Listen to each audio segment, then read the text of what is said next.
Bonjour, chers frères et sœurs. C'est avec une grande joie que ce matin, je viens partager avec vous la parole de Dieu, la parole de vie. Nous allons prier d'abord. Cher Saint-Esprit, puisses-tu nous parler? Cher Saint-Esprit, puisses-tu nous édifier? Cher Saint-Esprit, puisses-tu guérir, consoler et délivrer au nom de Jésus. Je tenais d'abord à vous dire, tous les dimanches à 10 heures, nous y réunions. Nous avons réunion juste derrière Bergevin. Derrière Bergevin, derrière Cache-à-Faire à Bergevin. Rue de la Messagerie, ou bien rue Soukoumi, derrière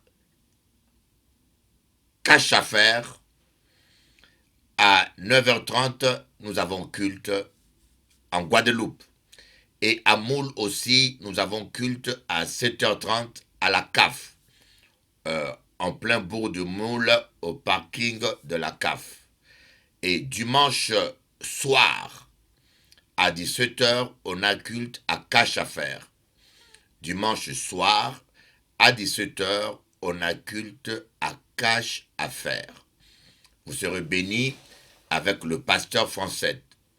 Sans oublier que à Héros Hôtel Fresnes, à Paris, tous les dimanches à 10h, à Héros Hôtel Fresnes, je suis là. Actuellement, je suis à Paris. Tous ceux qui sont à Paris, qui ont besoin de me voir, vous pouvez venir dans mon culte à Héros Hôtel Fresnes. Avant de commencer notre émission, j'aimerais vous faire écouter un chant que je fais avant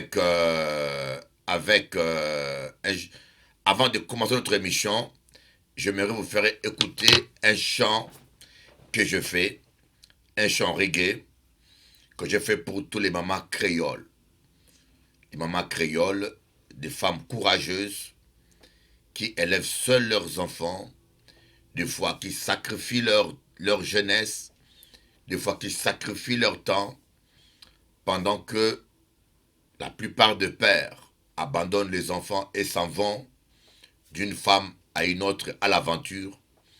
La plupart des mamans créoles restent avec leurs enfants, sacrifient leurs loisirs, sacrifient leur temps pour les nourrir. Et je peux dire, maman créole, merci. Vous êtes les femmes les plus courageuses du monde que je n'ai jamais rencontrées. Suivez ce chant reggae chanté par une de mes choristes de Paris. Bientôt, l'album sort.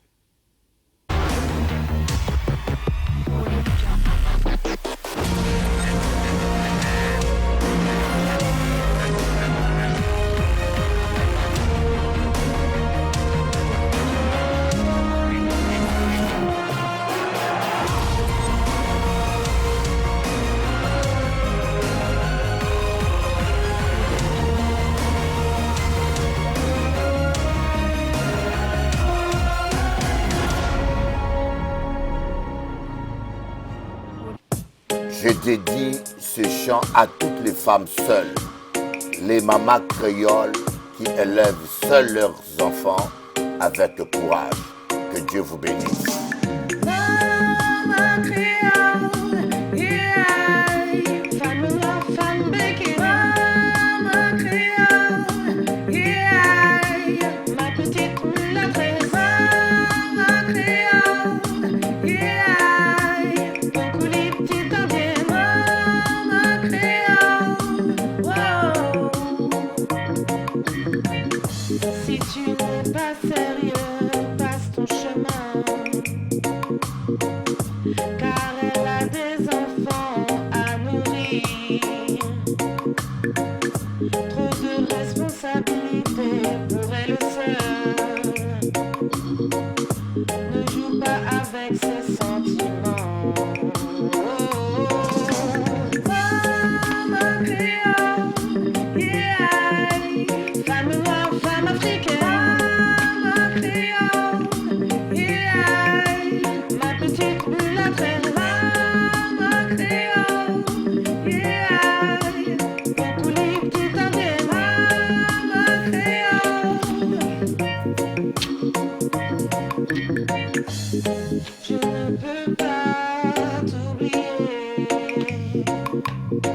Je ne peux pas oublier tes larmes. Quand tu pleurais pour les filles abusées. Quand tu pleurais pour les enfants drogués. Mama créole, yeah. Femme noire, femme béguée. Mama créole, yeah. Ma petite mulâtresse. Mama créole, yeah. Mon coulis petit indien. Mama créole, ne l'embête pas, ma maman. Elle qui m'allaita la première. Elle qui supporta mes caprices. Je te dois tout ce que je suis aujourd'hui. Ma créole, yeah. Femme noire, femme africaine. Ma créole, yeah. Ma petite mulâtresse. Ma créole, yeah. Mon coulis petit indien. Ma créole, oh, yeah. Que Dieu bénisse, peace and love à toutes les mamans créoles pour votre amour et votre patience. Merci maman créole, la meilleure des mamans.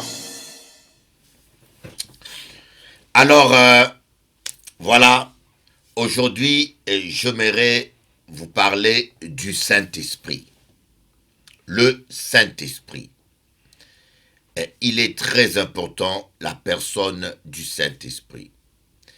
Et je pense que la plupart de nos problèmes que nous avons, c'est parce que beaucoup de chrétiens, nous négligeons le Saint-Esprit.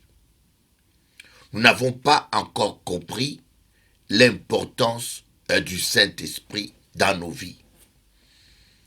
Le Saint-Esprit est très, très, très, très, très important. Jésus va dire à ses disciples, il est plus avantageux pour vous que je m'en aille. Est-ce que pouvez-vous prendre conscience que Jésus va dire à ses disciples, c'est plus avantageux pour vous que je m'en aille. Car si je ne m'en vais pas, le consolateur ne viendra pas. Pour vous montrer que la présence du Saint-Esprit avec nous, les chrétiens, c'est plus avantageux que la présence de Jésus-Christ physiquement. Donc, nous sommes dans une position meilleure même que la position qu'avaient les disciples de Jésus lorsque Jésus était sur terre. Ce n'est pas ce que moi je dis, mais c'est ce que la parole de Dieu dit. Lui-même, Jésus-Christ va dire, si je ne m'en vais pas, le consolateur ne viendra pas. Il est plus avantageux pour vous que je m'en aille, afin que le consolateur vienne. Et le consolateur, quelle est la différence qu'il y a entre le Saint-Esprit et Jésus? Jésus sur terre, il était limité dans un corps physique. Alors que par le Saint-Esprit, Jésus vient vers nous en esprit. Il habite dans chacun de croyants. Il habite dans chacun de chrétiens. Il peut conseiller chaque chrétien en particulier. Il vit avec chaque chrétien. Voilà pourquoi Jésus avait dit que c'est plus avantageux. Parce que ce corps physique qu'il avait sur terre le limitait un peu. Mais maintenant qu'il est en forme d'esprit, il peut être avec chaque chrétien et il a fait de nous son temple. Nous sommes le temple du Saint-Esprit. Et il fut à un moment donné, je me suis dit, mais quel est le secret d'une vie heureuse? Parce que je vis tellement de chrétiens malheureux, tellement de chrétiens misérables. tellement de chrétiens déprimés. Comment est-ce qu'un chrétien peut déprimer? Dites-moi. La Bible dit que quand on tourne le regard vers lui, on est rayonnant de joie. Voyez? Et vous ne pouvez pas être joyeux et dépressif. C'est impossible. Mais quand on tourne les regards vers Dieu, dans le psaume, on est rayonnant de joie. Et David dit, je te jeûne et je vieillis, je n'ai jamais vu le juste mendier son pain. Quelqu'un qui est juste ne peut pas mendier son pain. D'après David, hein? Je te jeûne et je vieillis, je n'ai jamais vu le juste mendier son pain. Donc quand tu prétends être juste, tu ne peux pas vivre dans la mendicité. Et David va dire, des lions éprouvent la disette, des lionceaux la faim, mais ceux qui craignent l'Éternel ne manquent d'aucun bien. Donc quelqu'un qui prétend être saint ne peut pas manquer. Et il va rajouter dans le psaume 23, l'Éternel est mon berger, je ne manquerai de rien. Et là, c'est la clé. Pourquoi? C'est quoi un berger? Un berger est un guide. Un berger, c'est quelqu'un qui nous guide. Donc quand l'Éternel est ton berger, mais l'Éternel, il est aussi dans le ciel. Dieu le Père est dans son trône dans le ciel. Jésus-Christ, il intercède pour nous. Mais la personne qui est présente sur terre, c'est le Saint-Esprit, qui est notre berger, celui l'Éternel qui est notre berger, qui nous guide. D'ailleurs, Jésus-Christ l'appelle le consolateur ou le guide. Il est là pour nous conseiller, pour nous conduire dans toute la vérité. Donc, quand le Saint-Esprit te conseille et te conduit dans toute la vérité, il te fera reposer dans de verts pâturages, tu auras une vie paisible, et sera ta justice, le bonheur et la grâce t'accompagneront tous les jours de ta vie, il oindra ta tête et ta coupe va déborder. C'est tout ça. Mais est-ce que le psaume 23 est une réalité dans la vie de beaucoup de croyants, de beaucoup de chrétiens? Est-ce que le psaume 23 est une réalité aujourd'hui? Pour beaucoup de chrétiens, non. Pour beaucoup de chrétiens aujourd'hui, c'est de la fiction. C'est des paroles qui restent simplement au niveau de la bouche. Mais dans la vie de chaque jour, ils sont malheureux, ils manquent de tout, ils manquent de joie. Et ce qui est étonnant, c'est le nombre de gens que nous appelons chrétiens, mais qui vivent dans la dépression. C'est la raison pour laquelle l'apôtre Paul, dans Éphésiens, il dit « Je prie Dieu le Père, de qui toute famille dans les cieux, sur la terre, tire son nom, afin qu'il vous donne d'être fortifié dans votre homme intérieur. » On est fortifié dans notre homme intérieur. Parce que quand l'homme intérieur est fort, vous ne pouvez pas déprimer. Vous ne pouvez pas vous décourager quand l'homme intérieur... Mais comment est-ce que l'homme intérieur peut être fort? Quand il est bien nourri. L'homme ne se nourrira pas seulement de pain, mais de toute parole qui sort de la bouche de Dieu. Et quand il est aussi fortifié, par quoi? Par la louange et par le parler en langue. On dit, celui qui parle en langue s'édifie lui-même. Celui qui parle en langue s'édifie lui-même. Malheureusement aujourd'hui,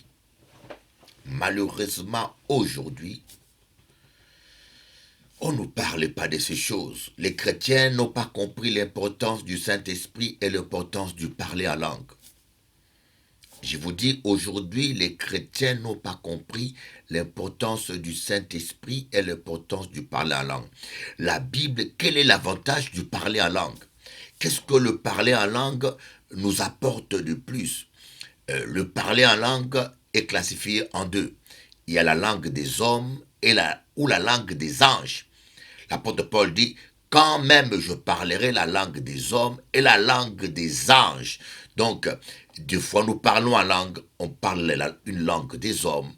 Tu peux parler le grec, le chinois.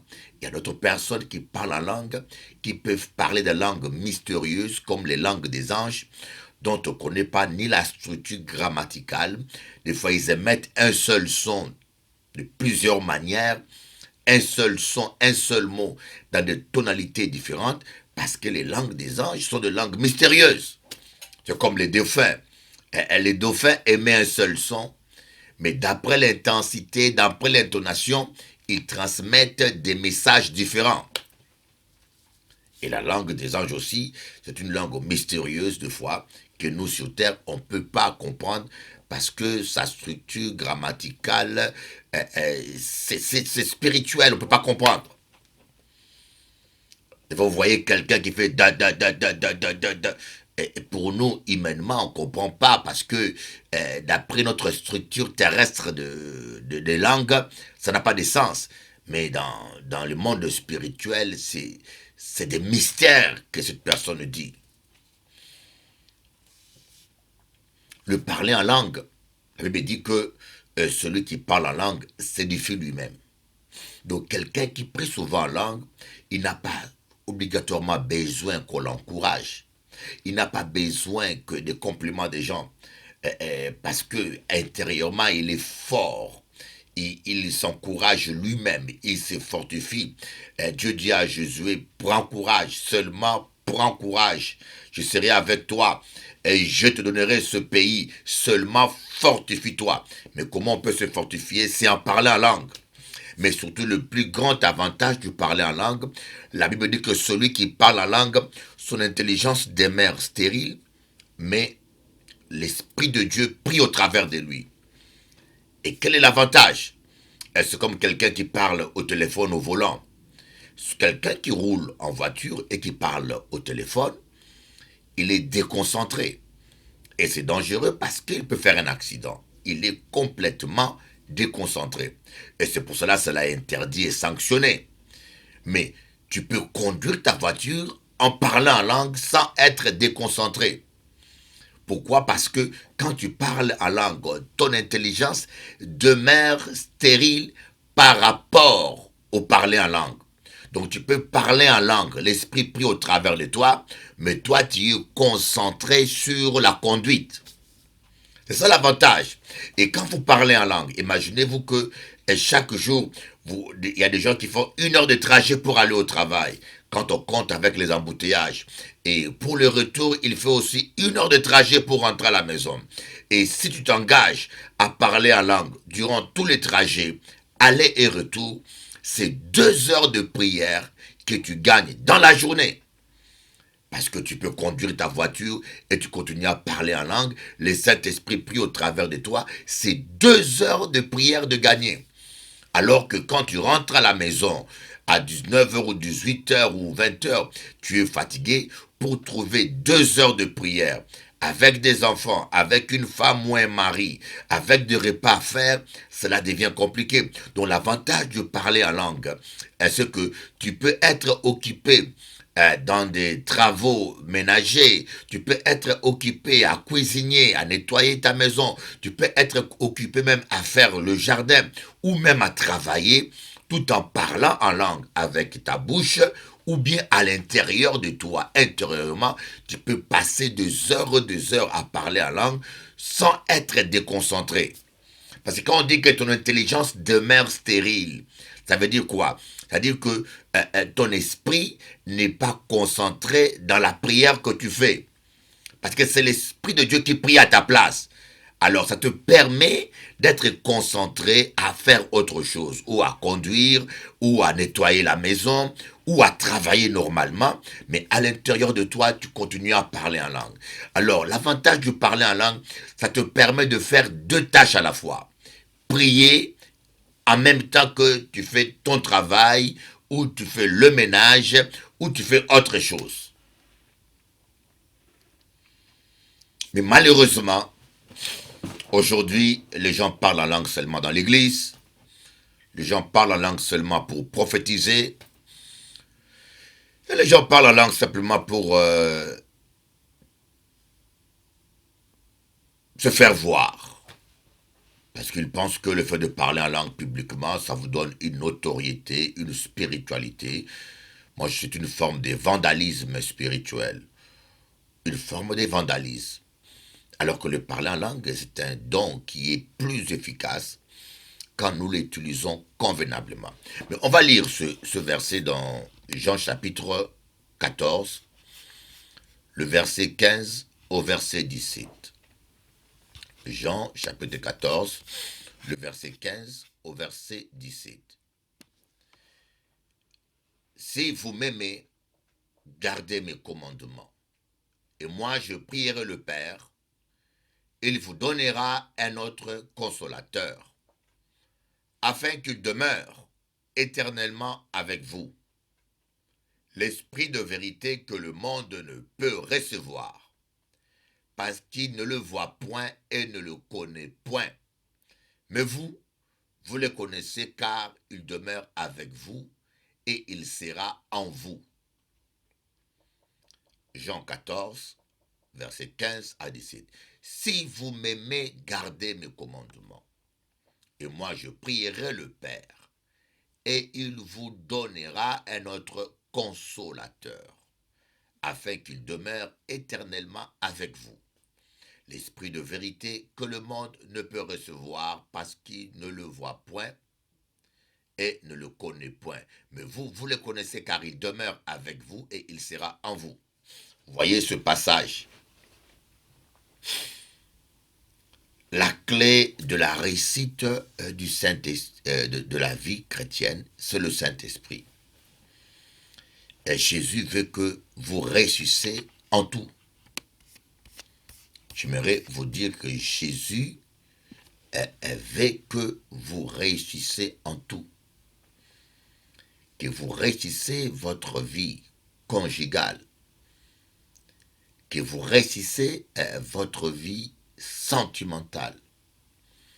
Que vous réussissiez votre travail. Que vos affaires prospèrent. Que vous prospérez dans les affaires.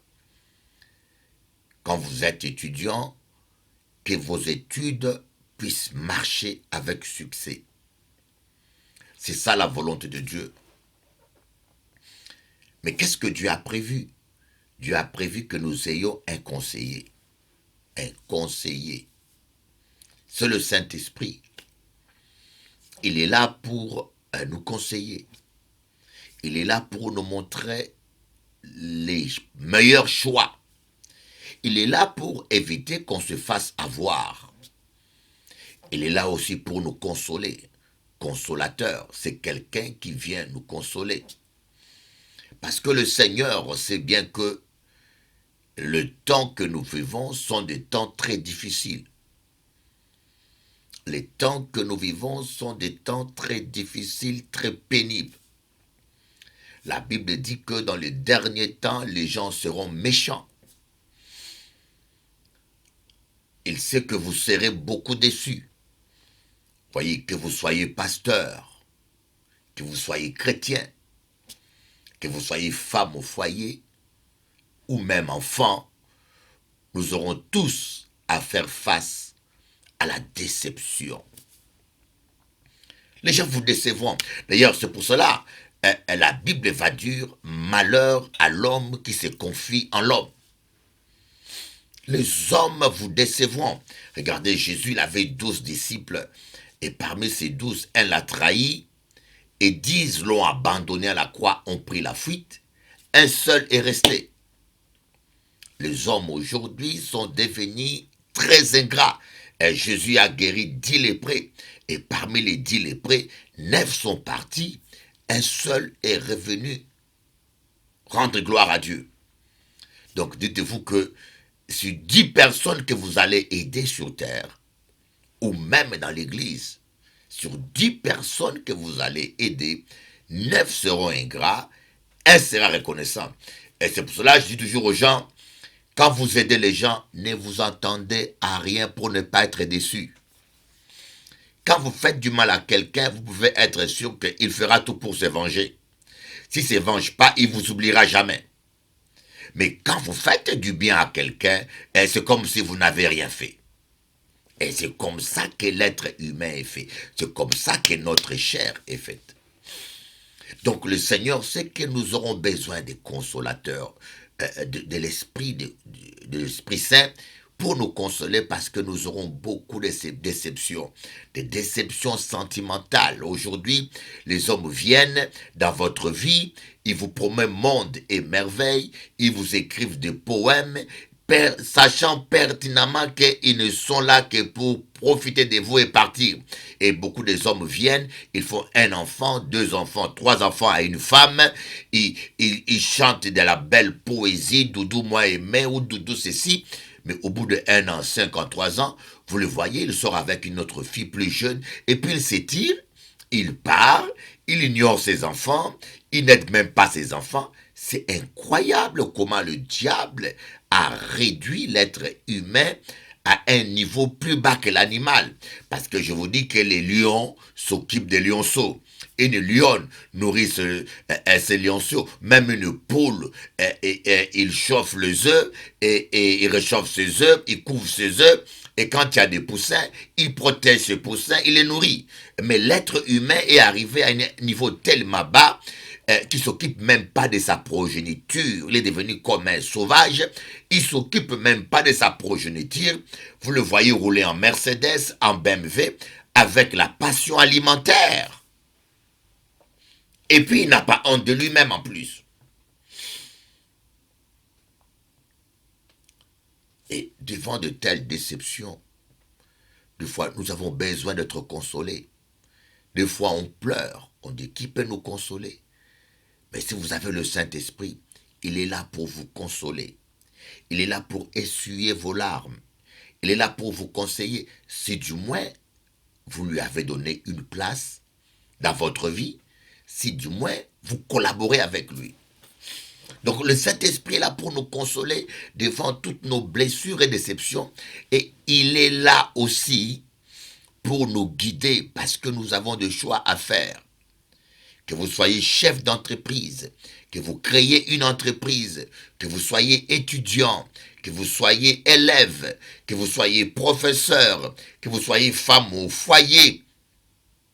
Le Saint-Esprit connaît la stratégie, la solution qu'il vous faut dans chaque problème de votre vie. Voilà pourquoi la Bible dit dans Ecclésiaste, celui qui craint l'Éternel trouve une issue en toutes circonstances. Celui qui craint l'Éternel trouve une issue en toutes circonstances. Mais comment va-t-il trouver une issue? Mais c'est le Saint-Esprit qui va lui dire. C'est le Saint-Esprit qui va le conseiller. Et vous voyez, quand vous comprenez cela, des fois, nous avons tendance à vouloir donner la place du Saint-Esprit au pasteur. Je connais beaucoup de chrétiens qui ne passent pas le temps. Le Saint-Esprit peut utiliser votre pasteur. Il peut utiliser un prophète pour vous parler. Mais un homme ne doit jamais prendre la place du Saint-Esprit. Un homme ne peut pas faire ce que le Saint-Esprit peut faire pour vous. Voilà pourquoi vous avez intérêt à respecter le Saint-Esprit. Voilà pourquoi vous avez intérêt à considérer le Saint-Esprit. Voilà pourquoi vous avez intérêt à collaborer avec le Saint-Esprit. Si vous laissez le Saint-Esprit vous conseiller, diriger votre vie, diriger votre foyer, diriger votre couple, diriger l'éducation de vos enfants, diriger votre ministère, croyez-moi, vous ne pourrez jamais échouer. Moi, j'appelle le Saint-Esprit le GPS. Le Saint-Esprit est notre GPS. Il est là pour nous conduire. Il est là pour nous conseiller. Vous voyez, quand vous prenez un GPS, le GPS vous dit quand est-ce qu'il faut aller à gauche et à droite. Je me rappelle un jour, je roulais avec un frère qui conduisait, et ce frère connaît bien les routes de mémoire. Il connaît bien les routes, mais le problème c'est que la route la plus courte que ce frère connaissait, le GPS nous interdisait cette route. Le GPS nous a montré une route qui paraît plus longue et arrivé devant ce choix, je dis au frère, on suit le GPS. Le GPS a toujours raison. Mais le frère a dit non, non, on ne suit pas le GPS. Je connais ce chemin-là. Il est plus rapide. Le GPS déconne. Voilà. Et je dis bon, on va voir. Je sais que le GPS a toujours raison. Parce que le GPS a des informations que nous n'avons pas. Mais on a suivi son chemin et on est tombé dans un embouteillage monstrueux. On pouvait ni reculer ni avancer. Un embouteillage monstrueux. On est arrivé à la veillée de prière en retard. J'ai dit au frère, est-ce que tu as compris maintenant pourquoi il faut écouter le GPS? Le GPS est informé des choses que nous ne voyons pas parce que le GPS est actualisé et des fois il a des informations sur l'état de la route, s'il y a accident ou s'il y a embouteillage ou si la route est barrée 5 à 10 kilomètres avant nous. Et des fois il fait une déviation pour une raison. Donc faisons confiance au GPS. Et c'est un peu ça, cher ami. Vous devez faire confiance au Saint-Esprit. Le Saint-Esprit connaît l'avenir. Il connaît les chemins. Il connaît même le fond des gens que l'on ne connaît pas. Des fois, un homme peut paraître sérieux. Vous êtes sûr de lui. Alors que le Saint-Esprit voit son cœur. Il sait que cet homme-là n'est pas sérieux. Voyez? Comme on dit, une voix paraît juste à un homme. Mais à la fin, c'est la voix de la mort. Un homme ou une femme peut être sincère avec lui-même. Parfois, il y a des gens même qui ne se connaissent pas eux-mêmes. Je vous dis, il y a des gens même qui ne se connaissent pas eux-mêmes. C'est comme une femme, elle veut se marier avec un pasteur, elle n'a pas la consécration, elle n'a pas la formation, mais elle veut être l'épouse d'un pasteur. Alors, ils se sont mariés parce que elle était amoureuse, mais elle ne savait pas en elle-même qu'elle n'avait pas le caractère et la capacité de supporter la vie d'un homme de Dieu. Au résultat, au bout de 2 ans, 3 ans, cette chrétienne a abandonné son mari, elle est partie dans la nature. Et j'ai dit au frère, est-ce que tu as vu, pasteur? Je t'avais dit quoi? Elle m'a dit, ah, Bishop Eli, tu avais raison. Je dis, mais je t'avais dit quoi? Il faut écouter le Saint-Esprit. Parce que le Saint-Esprit connaît. Des fois, nous-mêmes, on ne se connaît même pas soi-même. Des fois, on s'ignore. Des fois, on se croit capable de faire certaines choses. Même en étant sincère avec nous-mêmes. Mais le Seigneur, lui, il voit notre capacité, il connaît nos limites. Des fois, il dit, non, ça, c'est pas pour toi. Parce qu'il sait que tu n'es pas capable. Il faut toujours écouter le Saint-Esprit. Parce que le Seigneur sait qu'un homme, une femme sera 10 ans après. Ou 20 ans après. Quelqu'un peut être bon aujourd'hui. Mais son seul défaut, il est très influençable. Mais toi, tu ne le vois pas. Et la personne peut être sincère. Mais pendant 10 ans, il est dans un environnement sain. Donc, il n'y a pas de mauvaise influence. Mais demain, vous voyagez. Vous changez l'environnement à cause du travail ou vous allez vivre à Paris, il se retrouve dans un environnement pas sain. Comme il a un caractère très influençable, l'environnement va l'influencer et la personne qui était bon il y a 10 ans, qui pouvait être une parfaite épouse ou un parfait époux, vous vous rendez compte que la personne change à cause de l'influence, ça devient la pire des personnes. Et parfois, le Saint-Esprit peut t'interdire de t'engager ou t'associer ou de travailler avec une telle personne. Mais dans le moment présent, vous avez tous les indicateurs favorables. Vous voyez la personne correspondre à tous vos critères, correspondre à tout ce qu'il faut. Mais quand le Saint-Esprit dit non, il sait pourquoi. Faites confiance au Saint-Esprit. Apprenez à écouter le Saint-Esprit et développez une relation propre avec le Saint-Esprit. Quand vous comprendrez l'importance du Saint-Esprit, vous allez commencer à respecter le Saint-Esprit. Vous n'allez plus parler n'importe comment. Vous n'allez plus réagir n'importe comment. Parce que le Saint-Esprit n'est pas seulement avec vous dans l'église. Le Saint-Esprit est avec nous partout. Quand vous allez prendre conscience que le Saint-Esprit est dans votre chambre avec vous, que le Saint-Esprit est avec vous dans l'hôtel, que le Saint-Esprit est avec vous dans le travail, partout où vous êtes, et que le Saint-Esprit même voit toutes vos pensées. Et là, vous allez commencer vraiment à voir la crainte de Dieu. Pour moi, la crainte de Dieu, c'est rien d'autre que le respect de la présence du Saint-Esprit. Il y a des pensées que vous refuserez de cultiver. Il y a des réactions que vous n'allez plus faire. Il y a des mots que vous n'allez pas plus dire. Il y a des attitudes que vous n'aurez plus dans votre maison. Parce que vous savez que le Saint-Esprit est là. Et lorsque le Saint-Esprit est attristé, il ne parle plus, il ne réagit plus. C'est pour cela, l'apôtre Paul dit, n'attristez pas le Saint-Esprit par lequel vous avez été scellés. N'attristez pas le Saint-Esprit est attristé quand vous maltraitez votre femme, quand vous péchez, quand vous vous énervez, quand vous soupçonnez les mal, quand vous criez, tout ce qui est charnel.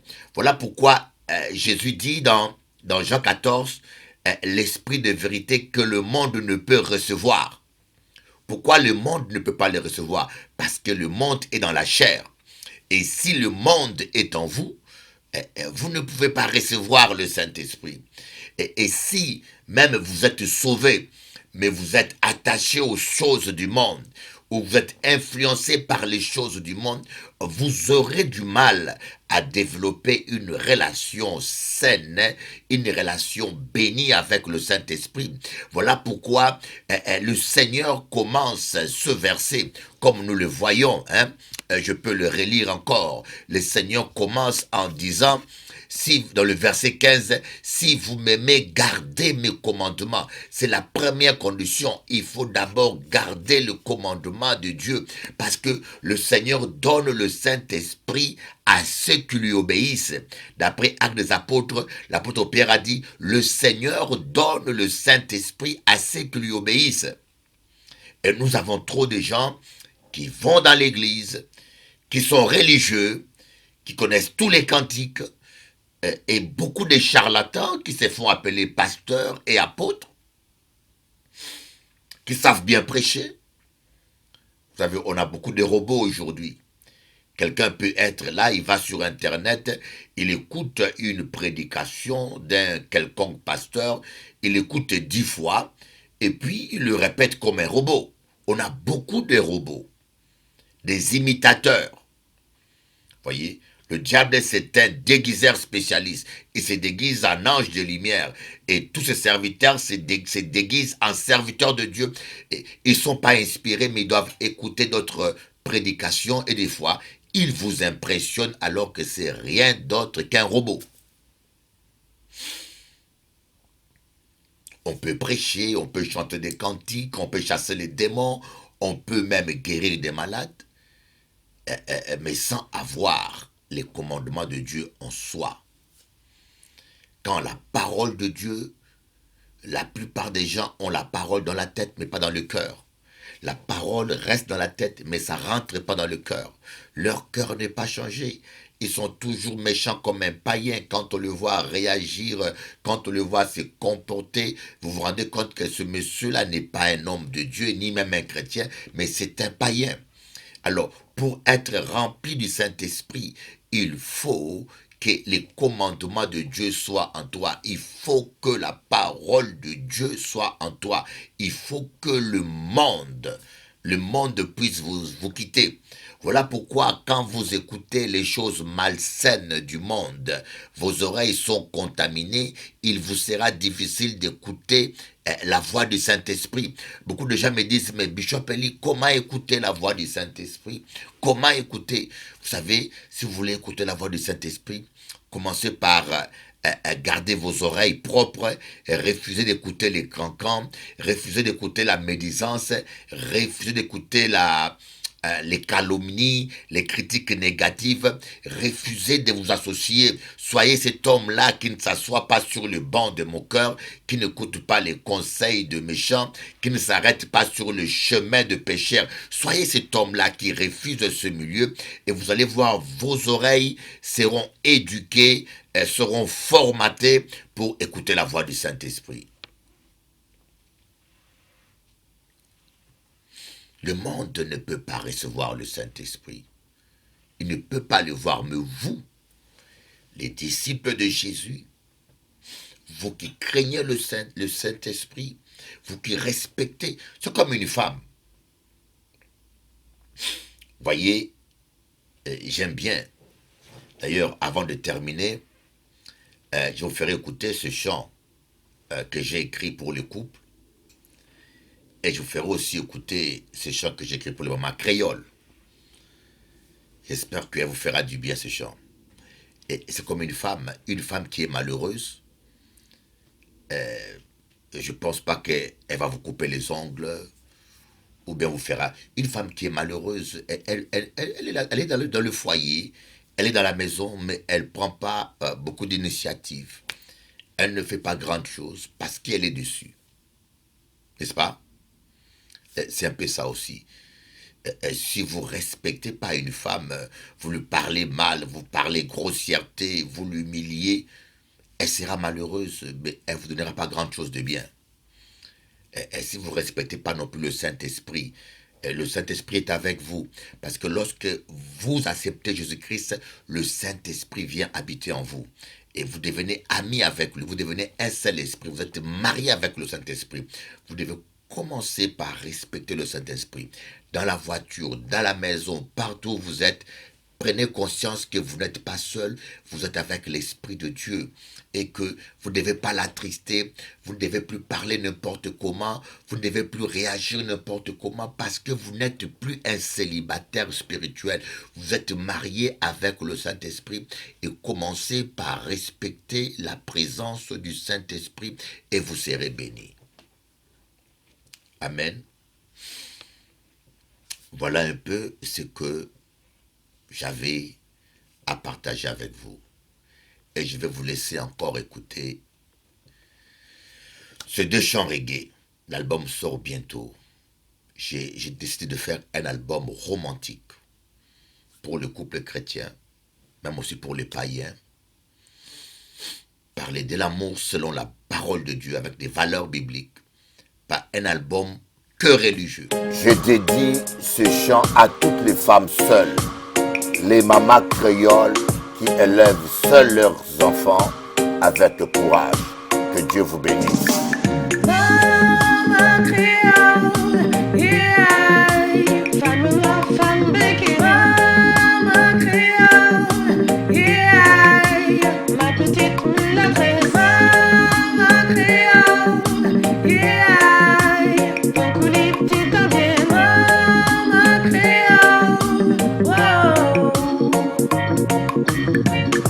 Si tu n'es pas sérieux, passe ton chemin. Car elle a des enfants à nourrir. Trop de responsabilités pour elle seule. Ne joue pas avec ses sentiments. Femme créole, yeah, femme noire, femme africaine. Femme créole, yeah, ma petite mulâtresse. Femme créole, yeah, beaucoup les petites indiennes. Femme créole. Je ne peux pas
ce que je suis aujourd'hui.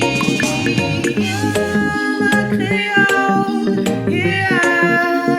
Femme noire, femme africaine, créole, yeah. Ma petite mulâtresse, créole, yeah. Mon coulis petit dernier, créole, oh, yeah. Que Dieu bénisse, peace and love à toutes les mamans créoles pour votre amour et votre patience. Merci maman créole, la meilleure des mamans. Baby, love me as I can love you. Baby, love me as I can love you. Doudou, aime-moi comme je t'aime. Doudou, aime-moi plus fort, plus fort. Laisse-toi aimer, baby, my sugar. Je ne saurais vivre sans toi, mon amour. Tu es le don de Jah pour ma vie, la rose de mon cœur. Je prie Jah que nous soyons unis. Ton bonheur fera mon bonheur. Let me love you, baby. I want to be with you all my life.